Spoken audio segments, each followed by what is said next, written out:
सो hey everyone, कैसे हैं आप सब लोग। Welcome back to NEET biology Shalini Vyas, एक ऐसा यूट्यूब चैनल जिसपे हम बायोलॉजी के पूरे सिलेबस को in depth in detail complete करते हैं। लेकिन आज का जो वीडियो है वो मेनली फोकस करेगा काउंसलिंग पे। आपको पता है नीट 2025 का पेपर कंप्लीट हो चुका है, आंसर की आ चुकी है, जल्दी रिजल्ट भी आ जाएगा। तो क्या है, काउंसलिंग के बारे में हर किसी को नॉलेज होना जरूरी है ना। बहुत सारे बच्चों को नहीं पता होता है, तो आज हम वीडियो में वही डिस्कस करेंगे कि आयुष काउंसलिंग किस तरीके से होती है। कुछ लोगों को अगर आयुर्वेदा में, होम्योपैथी, इस तरीके के डॉक्टर बनने में अगर इंटरेस्ट होता है तो वो लोग आयुष काउंसलिंग के लिए अप्लाई कर सकते हैं, ठीक है ना। इनकी कट ऑफ कंपैरेटिवली जो एमबीबीएस और बीडीएस की काउंसलिंग होती है उनसे कम जाती है, ठीक है। बाकी कैसे होती है, क्या होती है, एक वीडियो मैंने पहले बना रखा है एमबीबीएस और बीडीएस की काउंसलिंग के लिए, तो वो आपको पहले पता होना चाहिए। वो वीडियो आप देख लेना ताकि एमबीबीएस और बीडीएस की काउंसलिंग जो एमसीसी करवाती है उससे रिलेटेड सारे कंफ्यूजन आपके क्लियर हो जाए। आज इस वीडियो में हम बेसिकली पर्टिकुलरली सिर्फ बात करेंगे आयुष की काउंसलिंग के लिए, ठीक है।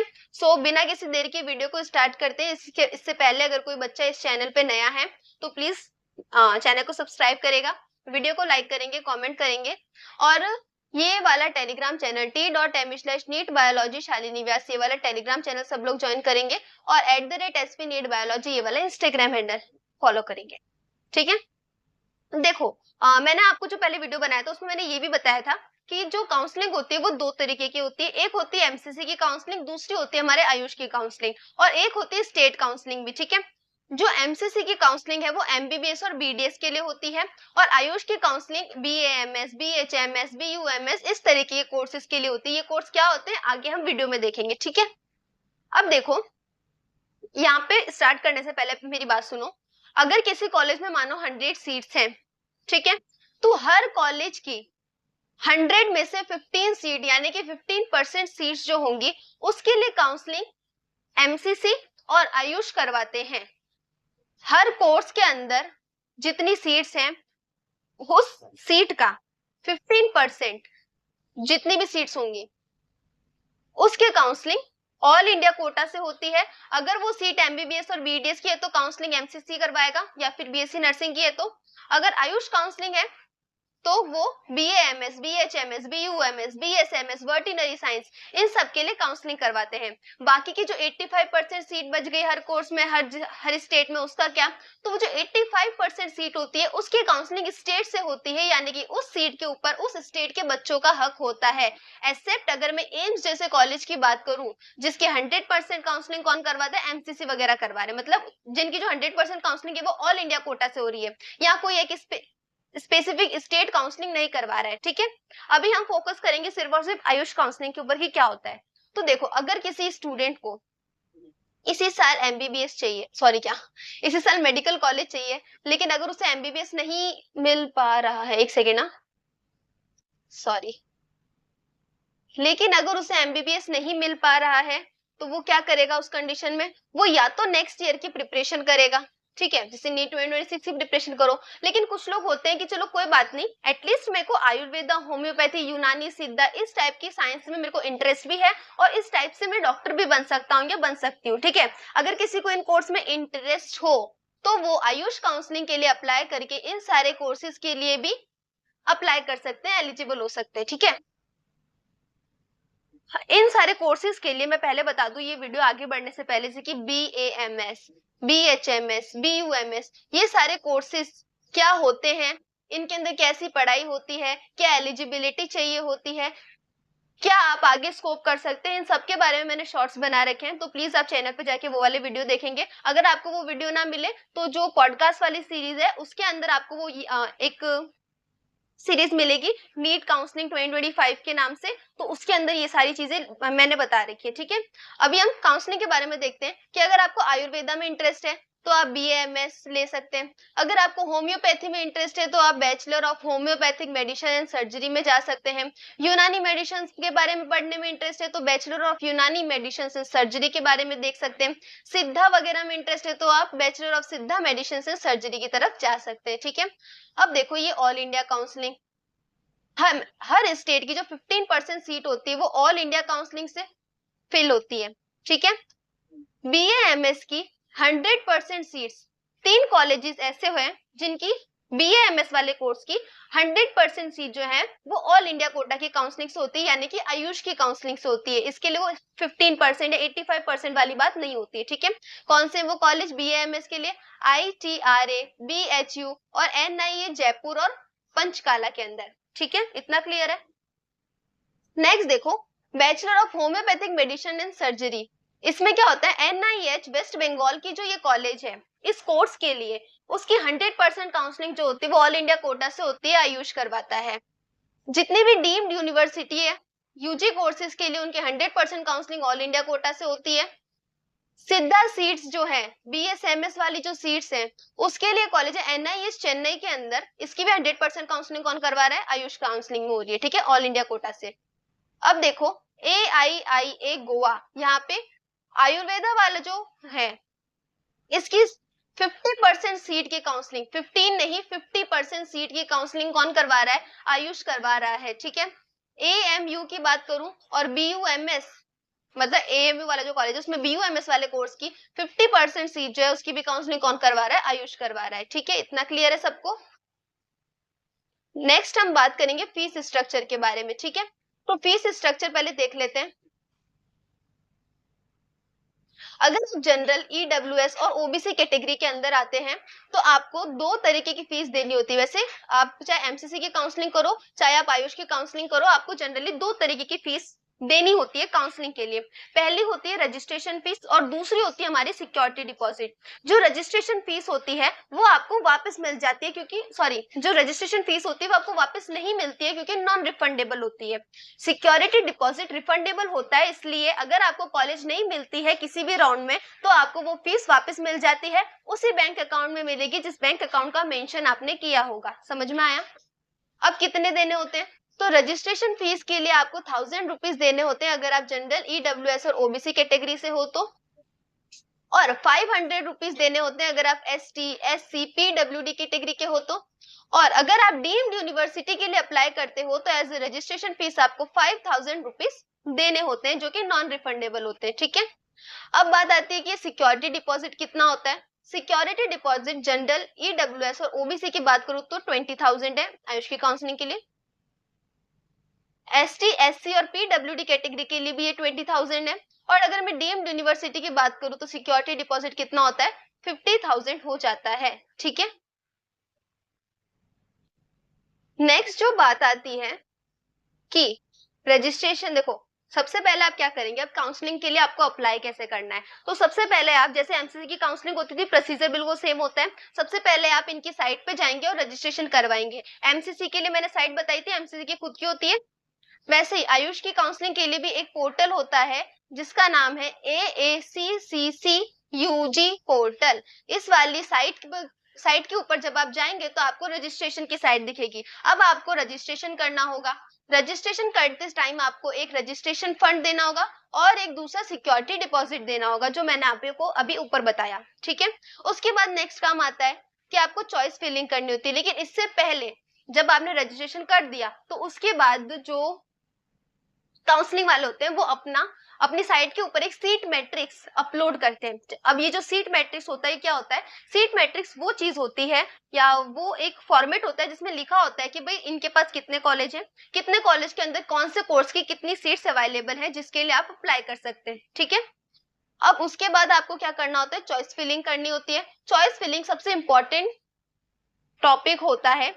आपको अभी से प्रेफरेंस लिस्ट बना के रेडी रखनी चाहिए। और प्रायोरिटी ऑर्डर इसके अंदर सबसे इंपॉर्टेंट होता है कि आप किस प्रायोरिटी से कॉलेज भरते हैं, ठीक है। जिस कॉलेज का नाम आप सबसे पहले फिल करेंगे, सबसे ऊपर रखेंगे, वो आपको पहली प्रायोरिटी में होगा। उसके बाद जो आपको चाहिए उसको सेकंड, उसके बाद जो चाहिए उसको थर्ड, उसके बाद जो चाहिए उसको फोर्थ। इस तरीके से आपको प्रेफरेंस लगाना होता है। देन आप किस बेसिस के ऊपर अपने कॉलेज चुन सकते हैं ताकि आप कोई गलती ना करें, उसके ऊपर ऑलरेडी एक वीडियो बन चुका है जिसका लिंक आपको डिस्क्रिप्शन में मिल जाएगा। Please don't forget to watch that video क्योंकि काफी ज्यादा इंपॉर्टेंट टॉपिक होता है, हर कोई मिस करता है और फिर मिलता हुआ कॉलेज नहीं मिल पाता है गलत चॉइस फिलिंग की वजह से, ठीक है। Now you have to do a seat allotment. अब क्या होगा, आपने चॉइस फिलिंग कर दी, उसके बाद अगर आपको उसमें से कोई सीट मिलनी होगी राउंड 1 के लिए तो आपको वो सीट मिल जाएगी। और रिजल्ट जो भी आएगा वो कहां पर आएगा? काउंसलिंग डैश ayush@gov.in, इस वाली साइट के ऊपर आपको रिजल्ट देखने को मिल जाएगा। अब मान लो राउंड 1 शुरू हुआ। राउंड 1 में 2 चीजें हो सकती है, या तो आपको सीट मिली या आपको सीट नहीं मिली। ठीक है, अगर सीट मिली ही नहीं तो कंफ्यूजन वाली बात नहीं है। अगर सीट मिली ही नहीं तो आप ऑलरेडी राउंड 2 के लिए एलिजिबल हैं। राउंड 1 में नहीं मिली कोई बात नहीं, सीधा सीधा राउंड 2 में जाओ, कोई दिक्कत नहीं। लेकिन अगर आपको सीट मिल गई है तो ध्यान देने वाली बात क्या है, मान लो आपको सीट मिल गई, सीधा सीधा या तो ज्वाइन कर लो। जो कॉलेज मिला गए, रिपोर्टिंग करवाई, कॉलेज ज्वाइन किया, बात खत्म, आपकी काउंसलिंग यहाँ पे खत्म। मान लो कॉलेज मिली पर आपको पसंद नहीं आई। ठीक है, पसंद नहीं आई तो उस कॉलेज से फ्री एग्जिट ले लो, उस कॉलेज से फ्री एग्जिट ले लो और राउंड 2 के लिए अपीयर कर जाओ। ध्यान से सुनना मेरी बात। अब मान लो आपको कॉलेज पसंद आई पर आपको लगता है आपको नेक्स्ट राउंड के लिए अगर आप वेट करो तो उससे अच्छी कॉलेज आपको मिल सकती है, तो उस केस में आप क्या करेंगे, आप अपने कॉलेज में जाएंगे, वहां रिपोर्टिंग करवाएंगे और वह कहेंगे कि मैं अपग्रेडेशन के लिए अप्लाई करता हूं या करती हूं, और फिर आप राउंड 2 के लिए एलिजिबल हो सकते हैं, यानी कि राउंड 2 का भी रजिस्ट्रेशन करके उसकी काउंसलिंग में अपीयर कर सकते हैं। अब आप पूछेंगे अपग्रेडेशन क्या होता है, तो अपग्रेडेशन एक ऐसा प्रोसेस होता है जहाँ पे आप जो भी कॉलेज आपको मिला है उस कॉलेज में जाके आप ये चीज बताते हैं कि मुझे जो सीट दी गई है राउंड 1 में, मैं उस सीट को रखना चाहता हूं या चाहती हूं, लेकिन मैं साथ ही नेक्स्ट राउंड के लिए भी अपीयर करना चाहता हूं या चाहती हूँ ताकि मुझे मेरे मनपसंद कॉलेज मिल सके। लेकिन अगर मुझे वो कॉलेज नहीं मिली तो मैं अभी ये वाली सीट छोड़ना नहीं चाहता। ठीक है, ये बात हम कह रहे होते हैं। तो अपग्रेडेशन के लिए भी आप डाल सकते हो। अगर आपको दूसरी राउंड में सीट मिल गई और आपको वो सीट चाहिए तो आप वो ले सकते हो। अगर आपको मान लो राउंड 2 में सीट नहीं मिली और आपने राउंड 1 के लिए अपग्रेडेशन में डाला हुआ था, तो क्या होगा, आप राउंड 1 वाली सीट ले सकते हो। ठीक है, अब एक केस आता है कि आपने फ्री एग्जिट ली, तो ये फ्री एग्जिट आप सिर्फ तब तक ले सकते हो जब तक राउंड 2 का रिजल्ट नहीं आ जाता। ठीक है, राउंड 2 के लिए आप इजीली अपीयर कर सकते हो। राउंड 2 का अनाउंसमेंट ना हो, रिजल्ट नहीं, जब तक राउंड 2 का अनाउंसमेंट ना हो उससे पहले आपको फ्री एग्जिट लेना होता है। ये नहीं कि राउंड 2 चल रहा है उसके बाद आप कॉलेज को बोल रहे हो, है ना, ऐसे नहीं। अब देखो राउंड 2 में आप कौन अपीयर हो सकता है, एक तो वो कैंडिडेट जो राउंड 1 में अपीयर तो हुए थे लेकिन उनको सीट ही नहीं मिली। अब राउंड 1 में आए, राउंड 1 में सीट नहीं मिली तो आप राउंड 2 के लिए सीधा सीधा एलिजिबल हो जाते हो। ठीक है, अब और कौन आ सकता है कि हम राउंड 1 में गए थे, हमें सीट मिली थी लेकिन हमने अपग्रेडेशन के लिए डाल दिया, हमने कहा कि हम चाहते हैं कि वो सीट भी रखें एक बार के लिए और दूसरी सीट का वेट भी करें, क्या पता इससे अच्छी वाली मिल जाए। ठीक है, राउंड 1 में हम गए, राउंड 1 में हमें सीट मिली लेकिन हम रिपोर्टिंग के लिए गए ही नहीं उस कॉलेज में, फ्री एग्जिट ले ली हमने राउंड 2 के अनाउंसमेंट के पहले। ठीक है, तो वो स्टूडेंट एलिजिबल होते हैं राउंड 2 में अपीयर करने के लिए। और एक वो स्टूडेंट भी राउंड 2 के अंदर बैठ सकते हैं, अपीयर कर सकते हैं जिन्होंने राउंड 1 में अपीयर ही ना किया हो। ठीक है, वो स्टूडेंट जिन्होंने राउंड 1 में अपीयर ही ना किया हो वो राउंड 2 के लिए फ्रेश रजिस्ट्रेशन कर सकते हैं। हालांकि यहाँ पे फ्रेश रजिस्ट्रेशन करने के लिए आपको रजिस्ट्रेशन फीस और सिक्योरिटी डिपॉजिट अब देना होगा, पर देना होगा। ठीक है, एक सबको कंफ्यूजन रहता है कि क्या रजिस्ट्रेशन फीस और सिक्योरिटी डिपॉजिट एक बार ही देना होता है या फिर हर राउंड के लिए देना होता है। तो देखो आपको एक बार ही देना होता है। अगर आप राउंड 1 में अपीयर कर रहे हो तो भी आपको देना होगा, जो कि स्ट्रे राउंड तक चल जाएगा। अगर आपको कोई सीट नहीं मिल रही, आप आगे आगे जा रहे हो तो वहीं तक चल जाएगा, बार बार नहीं देना होता। अगर आपने राउंड 1 में अपीयर ही नहीं किया, आप सीधा राउंड 2 से रजिस्ट्रेशन कर रहे हो तो भी आपको देना पड़ता है, लेकिन एक ही बार देना पड़ता है, हर राउंड के लिए अलग अलग नहीं देना पड़ता। ठीक है, ऑलरेडी इस पे मैंने एक वीडियो बना रखा है, आप चाहे तो जाके देख सकते हैं। ये भी आपको पॉडकास्ट सीरीज में वहां पे मिलेगा, नीट 2025 काउंसलिंग के नाम से, शॉर्ट्स ही आप जल्दी से देख सकते हैं। ठीक है, जो छोटे और इंपॉर्टेंट टॉपिक होते हैं उनके लिए मैंने पूरा वीडियो नहीं बनाया ताकि आपका टाइम वेस्ट ना हो। ठीक है, इस टाइम आपका टाइम ज्यादा इंपॉर्टेंट है। अभी देखो all of them have to do a choice filling. अब जितने भी स्टूडेंट, ये जितने मैंने बताए, जितने भी स्टूडेंट राउंड 2 के अंदर अपीयर हुए हैं, अब इनका कर्तव्य होता है कि ये फिर से चॉइस फिलिंग करें, क्योंकि अगर चॉइस फिलिंग नहीं की, देखो रजिस्ट्रेशन फीस एक बार देनी है, सिक्योरिटी डिपॉजिट एक बार देना है, पर चॉइस फिलिंग हर राउंड के लिए अलग अलग करनी है। डिस्क्लेमर लगा के इस बात को ध्यान से सुन लो, चॉइस फिलिंग हर राउंड के लिए अलग अलग करनी होती है। अगर आपने किसी राउंड में सोचा कि यार मैंने तो पहले राउंड में कर रखी थी चॉइस फिलिंग, इस राउंड में क्यों करूं, फिर से छोड़ के आगे बढ़ गए, तो आपको कोई कॉलेज मिलेगा ही नहीं, आपका नाम ही नहीं आएगा लिस्ट में। समझ रहे हो, आपको कंसीडर ही नहीं करेंगे। तो चॉइस फिलिंग फिर से करनी है, लेकिन चॉइस फिलिंग करने से पहले क्या मिलेगा आपको, सीट मैट्रिक्स मिलेगा फिर से राउंड 2 के लिए, जिसमें लिखा होगा कि भाई राउंड 1 की कौन कौन सी सीट भर गई है, राउंड 2 के अंदर कौन कौन सी सीट है, कौन सी कॉलेज में कौन से कोर्स की बाकी है। ठीक है, ओके, समझ में आया इतना। अब मान लो आपने चॉइस फिलिंग कर दी, उसके बाद सीट अलॉटमेंट होगा और आपको रिजल्ट मिल जाएगा। ठीक है, अब फिर से दो चीजें हो सकती है, या तो आपको जो सीट राउंड 2 में मिली सीधी सीधी आपने ज्वाइन कर ली, फिर चाहे आप उन चारों कैटेगरी में से किसी भी टाइप के स्टूडेंट हैं। ठीक है, आपको जो सीट मिली आपने ज्वाइन कर ली। अब आपको जो सीट मिली आपको वो चाहिए ही नहीं, तो आप क्या करेंगे, तो आप फिर से राउंड 2 में अपग्रेड के लिए डाल देंगे और राउंड 3 के अंदर अपीयर हो जाएंगे। सीधा है।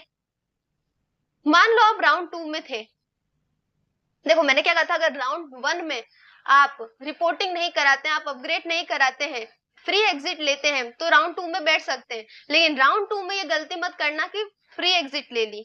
ठीक है, क्योंकि अगर आपने राउंड 2 के अंदर रिपोर्टिंग के लिए नहीं गए, जो भी आपको कॉलेज मिला उसमें, फिर भले आप अपग्रेड के लिए डाल दो, लेकिन अगर आप एक बार नहीं गए वहां पे, तो अगर आपने नहीं गए, रिपोर्टिंग नहीं करवाई, तो क्या हो जाएगा, जो आपकी सिक्योरिटी फीस आपने दे रखी थी, उस केस में वो सिक्योरिटी फीस आपकी चली जाएगी।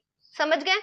और फिर जब आप राउंड 3 के लिए अपीयर करेंगे, हालांकि आप अपीयर कर सकते हैं राउंड 3 के लिए, लेकिन जब आप अपीयर करेंगे तो क्या होगा, आपको फिर से सिक्योरिटी डिपॉजिट देना होगा। अगर ये गलती हुई तो आपको सिक्योरिटी डिपॉजिट 2 बार देना होगा। समझ गए, इतना समझ में आया सबको। अब मान लो आप राउंड 2 में थे, राउंड 2 में आपने कॉलेज को ज्वाइन कर लिया था, जो भी आपको कॉलेज मिली। अब कॉलेज गए, 1-2 दिन बाद पता चला यार ये हमारे लायक एनवायरनमेंट नहीं है, हमें यहाँ पे नहीं रहना। कोई भी रीजन हो सकता है जिसकी वजह से आपको वो कॉलेज उस वक्त नहीं चाहिए। तो अब आप राउंड 3 के लिए अभी भी अपीयर कर सकते हो कि क्या पता दूसरा कॉलेज मिल जाए, लेकिन इस केस में भी आपका सिक्योरिटी डिपॉजिट जो राउंड 2 के लिए जमा करवाया था वो नॉन रिफंडेबल होता है, इसलिए आपको वापस नहीं मिलेगा, वो आपका चला गया। अब आप जब राउंड 3 में बैठोगे तो आपको फिर से सिक्योरिटी डिपॉजिट देना होगा। ठीक है, अब मान लो आप राउंड 1 में थे, आपने राउंड 1 में अपग्रेड के लिए डाला था, राउंड 2 में आप आए, राउंड 2 में आपने अपीयर किया और आपको कोई सीट ही नहीं मिली, जो केस मैंने ऊपर बताया था। राउंड 1 में बैठे, अपीयर किया, अपग्रेड के लिए बोल दिया, उसके बाद राउंड 2 में बैठ गए। अब राउंड 2 में बैठने के बाद क्या हुआ, पता चला अच्छी कॉलेज के नाम पे कॉलेज ही नहीं मिली। अब क्या होगा, अभी भी आपके पास ऑप्शन है कि आप राउंड 1 में जो कॉलेज मिली थी उसको अभी भी ले सकते हैं, लेकिन इस वक्त आपको राउंड 1 का कॉलेज लेना होगा। ठीक है, लेकिन राउंड 3 में आप पार्टिसिपेट नहीं कर सकते अगर राउंड 2 में आपको सीट नहीं मिलती है तो। इतना समझ में आया सबको, इतना सबको क्रिस्टल क्लियर होना चाहिए अब। ठीक है, अब आते हैं राउंड 3 के ऊपर। राउंड 3 में क्या होता है, जितने भी कैंडिडेट मैंने अभी बताया आपको, कौन कौन से, कि एक तो वो जिनको राउंड 2 में सीट ही नहीं मिली थी, वो राउंड 3 के लिए सीधा सीधा जा सकते हैं, कोई दिक्कत नहीं है। एक वो जिनको राउंड 2 में सीट मिली और उन्होंने अपग्रेडेशन के लिए डाला था, वो राउंड 3 में जा सकते हैं सीधा सीधा। एक वो जिन्होंने राउंड 2 के अंदर फ्री एग्जिट लिया था, समझ रहे हो, राउंड 2 में उन्होंने फ्री एग्जिट ले लिया जैसे राउंड 1 में ले रहे थे, लेकिन उस केस में क्या हुआ, उनका सिक्योरिटी डिपॉजिट चला गया। अब उन्होंने नया सिक्योरिटी डिपॉजिट फिर से करवाया और राउंड 3 के अंदर अपीयर हो गए, तो ये वाले स्टूडेंट भी राउंड 3 के अंदर बैठ सकते हैं अब। ठीक है, और एक वो कैंडिडेट जो राउंड 1 और राउंड 2 में अपीयर ही नहीं हुए थे, उन्होंने कहा, वो थे फ्रेश कैंडिडेट, सीधा राउंड 3 के लिए ही रजिस्ट्रेशन करवाया और इस बार भी उनको सिक्योरिटी फीस और रजिस्ट्रेशन फीस देनी पड़ती है। ठीक है, तो ये चारों तरीके के जो कैंडिडेट होंगे वो सब राउंड 3 के अंदर बैठ सकते हैं। अब राउंड 3 फिर से आप क्या करेंगे, फ्रेश चॉइस फिलिंग आपको फिर से करनी होगी। इंपॉर्टेंट पॉइंट है, फिर से आपको क्या करनी होगी, फ्रेश चॉइस फिलिंग करनी होगी। अगेन कह रही हूँ, चॉइस फिलिंग हर एक राउंड में करनी होती है। पहले सीट मैट्रिक्स आएगा, उसके बाद आप चॉइस फिलिंग करेंगे। अब देखेंगे, मान लो रिजल्ट आया, रिजल्ट आने के बाद एक तो आपको सीट नहीं मिली तो सीधा स्टे राउंड की काउंसलिंग में बैठ सकते हो, एक आपको सीट मिल गई। अब जब सीट मिल जाएगी तो जो सीट आपको मिली है आपने उसको ज्वाइन कर लिया, कोई दिक्कत नहीं है। अपग्रेड वाली सीट है उसको भी आपको ज्वाइन करना ही पड़ेगा। क्यों करना पड़ेगा, अब देखो राउंड 3 में जब हमको सीट मिलती है तब हमें ज्वाइन करना पड़ता है एक बार कॉलेज को। ठीक है, अगर नहीं किया तो आपको कॉन्स हो सकते हैं, यानी कि आपको नुकसान हो सकते हैं। अब क्या नुकसान होंगे ये? अगर आप ज्वाइन नहीं करते हो इस बार कॉलेज को, इस बार अपग्रेड वगैरह के ऑप्शन नहीं है आपके पास, फ्री एग्जिट के ऑप्शन नहीं है आपके पास, इस बार अगर आपने थर्ड राउंड में भी कॉलेज को ज्वाइन नहीं किया तो आप स्टे राउंड में पार्टिसिपेट ही नहीं कर पाओगे। समझ में आया? अब मान लो आप राउंड 2 में अपग्रेड करके आए थे और अब राउंड 3 में आपको सीट नहीं मिली, जैसे कि मैंने बताया था राउंड 1 में अपग्रेड किया और राउंड 2 में सीट नहीं मिली, तो उस केस में तो आप राउंड 1 वाली सीट वापस ले सकते थे, लेकिन राउंड 3 के लिए अपीयर नहीं हो सकते थे। अब केस क्या आ रहा है कि आपने राउंड 2 के अंदर अपग्रेडेशन के लिए डाला था और राउंड 3 में जब अपीयर हुए, रिजल्ट आया तो पता चला कि राउंड 3 के अंदर सीट ही नहीं मिली। अब क्या होगा? अब आप राउंड 2 वाली कॉलेज को ले सकते हो, लेकिन अगर आपने राउंड 2 वाली कॉलेज अब नहीं ली तो क्या हो जाएगा? आप स्टे राउंड वाले में पार्टिसिपेट ही नहीं कर सकते हैं। समझ में आया इतना? ठीक है, क्लियर है सबको? अब देखते हैं स्टे वैकेंसी राउंड के अंदर क्या होता है। मान लो स्टे वैकेंसी राउंड में देखो कौन कौन से स्टूडेंट पार्टिसिपेट कर सकते हैं, कौन कौन सा कैंडिडेट है जो इस राउंड में अपीयर कर सकते हैं। तो ये वो कैंडिडेट हो सकते हैं जिन्होंने सीधा सीधा राउंड 1 की काउंसलिंग का फॉर्म भरा, राउंड 1 में कुछ नहीं मिला, राउंड 2 में कुछ नहीं मिला, राउंड 3 में कुछ नहीं मिला, तो वो सीधा सीधा एलिजिबल हो जाते हैं स्टे वैकेंसी राउंड में अपीयर करने के लिए। ठीक है, अगर उन्होंने रजिस्ट्रेशन ही नहीं करवाया, कोई स्टूडेंट ऐसा है, कोई कैंडिडेट ऐसा है जिन्होंने ना राउंड 1 में अपीयर हुआ था, ना राउंड 2 में हुआ, ना राउंड 3 में हुआ, तो अभी वो फ्रेश कैंडिडेट है, वो फिर से अपना रजिस्ट्रेशन फीस, सिक्योरिटी डिपॉजिट जमा करवाएगा और फ्रेश कैंडिडेट की तरह स्टे वैकेंसी राउंड में अपीयर कर सकता है। ठीक है, अब स्टे वैकेंसी के 2 राउंड होते हैं जिनके बारे में हम आगे पढ़ेंगे। एक वो स्टूडेंट भी स्टे वैकेंसी राउंड में पार्टिसिपेट कर सकते हैं, कौन? जो राउंड 1 में थे, ऐसा कैंडिडेट जिसने राउंड 1 के लिए अप्लाई किया और राउंड 1 में उन्होंने फ्री एग्जिट ले ली, वो कर सकते हैं। एक वो ले सकते हैं जिन्होंने राउंड 1 में फ्री एग्जिट लिया, राउंड 2 के अनाउंसमेंट के पहले, मैंने कहा था राउंड 2 अनाउंसमेंट होने से पहले फ्री एग्जिट लेने वाले स्टूडेंट, वो अपीयर कर सकते हैं स्टे वैकेंसी में। एक वो do not upgrade in round 2 but to free exit before round 3 announcement, मतलब राउंड 2 में अपग्रेड से नहीं आए थे लेकिन राउंड 3 के अनाउंसमेंट के पहले उन्होंने फ्री एग्जिट ले ली, ऐसे स्टूडेंट भी जो होते हैं स्टे वैकेंसी राउंड के लिए अप्लाई कर सकते हैं। एक वो कैंडिडेट अप्लाई कर सकते हैं जो राउंड 2 में थे, राउंड 2 से राउंड 3 में अपीयर हुए with fresh and again registration, यानी कि क्या हुआ, वो नहीं थे जिन्होंने राउंड 2 के अंदर जिनकी सिक्योरिटी डिपॉजिट चली गई थी, अब राउंड 3 के अंदर फ्रेश सिक्योरिटी डिपॉजिट जमा करवा के राउंड 3 में अपीयर हुए थे, तो वो स्टूडेंट भी अगर राउंड 3 में सीट नहीं मिलती तो वो क्या कर सकते हैं? स्टे वैकेंसी राउंड के लिए एलिजिबल होते हैं। नया सिक्योरिटी डिपॉजिट दिया भाई। अब देखो राउंड 3 में अगर किसी स्टूडेंट ने कॉलेज ही ज्वाइन नहीं किया, मैंने फिर से बताया था, तो वो स्टे वैकेंसी राउंड में पार्टिसिपेट नहीं कर सकता। इतना क्लियर है सबको? ठीक है, इतना सबको क्लियर होना चाहिए। अब देखो रिजल्ट, ठीक है, रिजल्ट आएगा स्टे वैकेंसी राउंड 1 का, समझ गए? स्टे वैकेंसी राउंड 1 होता है, स्टे वैकेंसी राउंड 2 होता है। राउंड 1 का रिजल्ट आया और आपको पता चला कि आपको तो सीट मिल गई। अब अगर सीट मिली है तो आपके पास कोई ऑप्शन नहीं है, सीट मिली है तो ज्वाइन करो, करना ही पड़ेगा। अब आपको कोई फ्री एग्जिट नहीं मिलेगी, कोई आपको अपग्रेडेशन नहीं मिलेगा। अगर आपको सीट ही नहीं मिली है तो कोई बात नहीं, इंतजार करो स्टे वैकेंसी राउंड 2 का, समझ गए? इस बार आप कोई अपग्रेडेशन नहीं करवा सकते, इस बार आप कोई फ्री एग्जिट नहीं ले सकते हैं। अब आप राउंड 2 की वैकेंसी स्टे वैकेंसी राउंड के लिए बैठे, अगर आपको सीट अलॉट नहीं होती है तो कोई बात नहीं, ऑल इंडिया कोटा की काउंसलिंग आपके लिए खत्म हुई है, पर अभी भी आप स्टेट कोटा की काउंसलिंग के लिए अपीयर कर सकते हैं। ठीक है, अब मान लो आपको सीट अलॉट हो गई, सीट अलॉट हो गई तो अब आपको कॉलेज लेना ही पड़ेगा, कोई फ्री एग्जिट नहीं है, कोई अपग्रेडेशन नहीं है, जो कॉलेज मिला है चुपचाप सीधा सीधा ले लेना, क्योंकि अगर आपने नहीं लिया तो देखो जूम कर रही हूँ, ध्यान से पढ़ो, if you didn't join the college now, तो क्या हो जाएगा, आप अगले साल आयुष की काउंसलिंग में बैठने के लिए एलिजिबल ही नहीं रहेंगे, काउंसलिंग में अपीयर नहीं कर सकते। और फीस जो होगी, जो आपने दिया था सिक्योरिटी डिपॉजिट, वो आपको वापस नहीं मिलने वाला है। ठीक है, क्लियर है इतना? अगर किसी को भी कोई दिक्कत हो तो वो पूछ सकता है मुझसे। प्लस अगर कोई ऐसा बच्चा है जो नीट 2026 के लिए अपीयर करना चाहता है, तो प्लीज इस वाले टेलीग्राम चैनल को ज्वाइन करना बिल्कुल ना भूलें, नोट्स पीडीएफ अपडेट्स के लिए।